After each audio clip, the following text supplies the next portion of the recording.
To stop chasing one-off sales, you need to move your focus from positioning the sale as a transaction to positioning it as a transformation.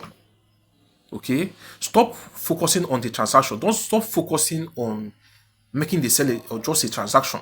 Okay, focus on making that process look like a transformation for the customer. Okay, now let's say for instance, you sold the service to a client, and after you are done with the service, you just kept quiet and left the client.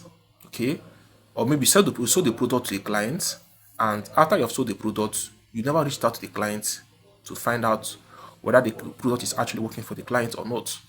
When you do that, the client will feel like the whole process was purely transactional. You don't really care about their business growth. You don't really care about the long term impacts of what you sold to them. You are just interested in the transaction. You are just interested in the money. Okay, that's not how it's meant to be.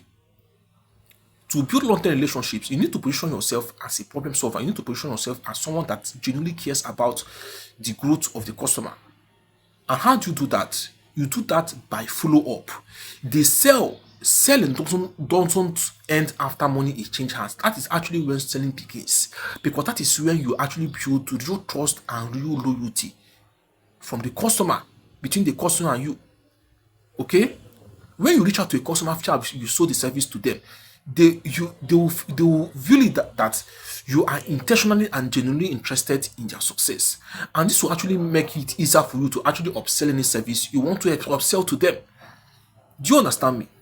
Okay, a lot of people think that selling ends whenever money is changed hands. That's not when selling ends. Selling actually begins the point money is changed hands. That is the point where you have the opportunity to build long-term relationship with the client and make that client a lifetime customer. Do you understand me? Okay, so implement this principle in your business, and you see the results.